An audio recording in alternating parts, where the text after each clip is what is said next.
The eviction notice nailed to my grandpa's dock fluttered in the July breeze, its bold letters screaming, "Vacate by end of the month." At first, I thought it was a sick joke. The HOA seal glared like a brand, cold and unyielding. This was no prank.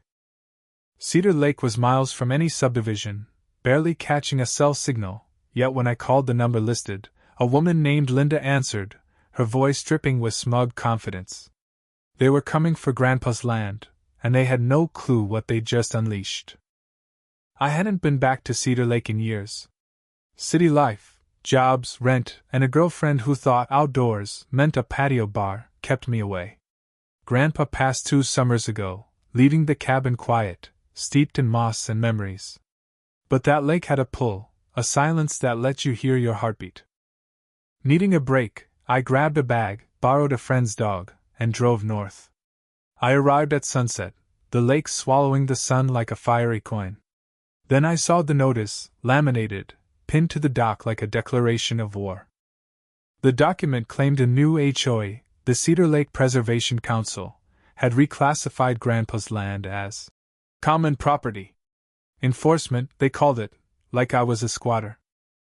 Inside the cabin, everything was as Grandpa left it, his rocking chair facing the water, his fishing pole waiting for a weekend that never came. A hollow thud under the floor broke the silence. The dog's ears twitched. I tapped my boot, hollow. Prying open a seam by the fireplace, I found a hidden compartment with a metal box and a yellowed envelope. Grandpa's handwriting read, "If they come for the lake, check where the water meets the stone. Don't let 'em forget we were here first." Was this a treasure hunt or a ghost story? The locked box taunted me, but the note burned in my mind. At the general store, Mrs. Carter handed me free jerky but froze when I mentioned the HOA. Linda Morgan, a wealthy newcomer with a lakefront mansion, had turned a cleanup crew into a power-hungry HOA. Her rules banned unsightly cabins like Grandpa's. Driving past her solar-paneled estate, I saw surveyors measuring the shoreline. My gut twisted, they were mapping my land. Grandpa once said the original deed wasn't in any courthouse, issued by a judge before Cedar Lake was on a map. Following his clue, I scoured the rocky southern shore and found a tin hidden in a limestone crevice. Inside, wrapped in oilcloth, was a handwritten land grant from 1892, my family's name etched in faded ink. At the county clerk's office, the clerk's jaw dropped. A historian and lawyer confirmed it, an ironclad, pre-statehood grant that trumped any HOA claim. Sipping a beer on the dock that night, I watched the moon dance on the water. Grandpa said the lake reflected the truth. Linda thought I'd fold, but she was about to face 5 generations of stubborn. The next morning, workers in neon vests drilled an HOA sign into my tree. Regulated zone. Entry requires compliance. Linda rolled up in a golf cart, sunglasses on despite the clouds, waving like we were pals. I asked how many rules I broke by existing. She handed me a glossy map, my cabin neatly inside her red-lined HOA boundary. I called it a carnival printout and flashed the land grant.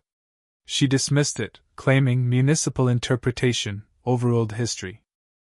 A clipboard-wielding HOA minion came next, snapping photos for a structure inventory.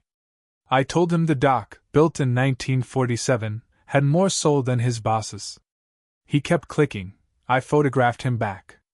At the bait shop, Grandpa's buddy Tom, a retired surveyor, laughed at Linda's map.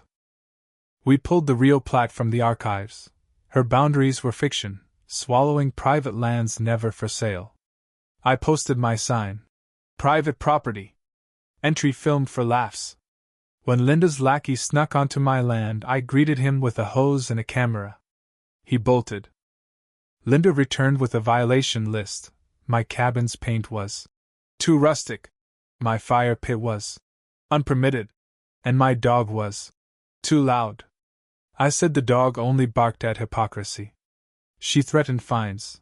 I mentioned the county commissioner who fished off my dock.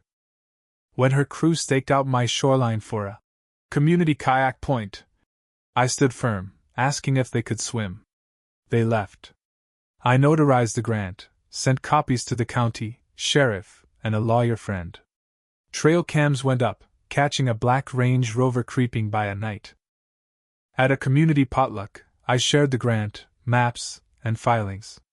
The room fell silent, then erupted in cheers.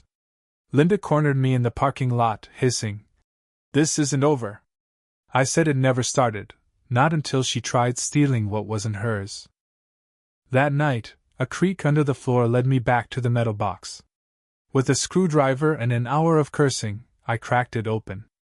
Inside were letters from a judge, a 1948 photo of Grandpa with his father, and a leather pouch with a key and a map. The map marked a boulder near the lake's southern tip with an X. Stone doesn't lie. At dawn, I hiked to the spot, found a trapdoor under brush, and descended stone steps to a chamber. A crate held survey notes from 1891, a judge's reaffirmation, and photos. The surveyor, Elias Brantley, detailed how my ancestors' claim was sealed by territorial law. My lawyer called ecstatic. These weren't just papers, they were dynamite. A journalist filmed the story, and it went viral. Linda's lawyer demanded the documents. I handed over certified copies with a grin. Then things got ugly. A trail cam was smashed, its memory card gone.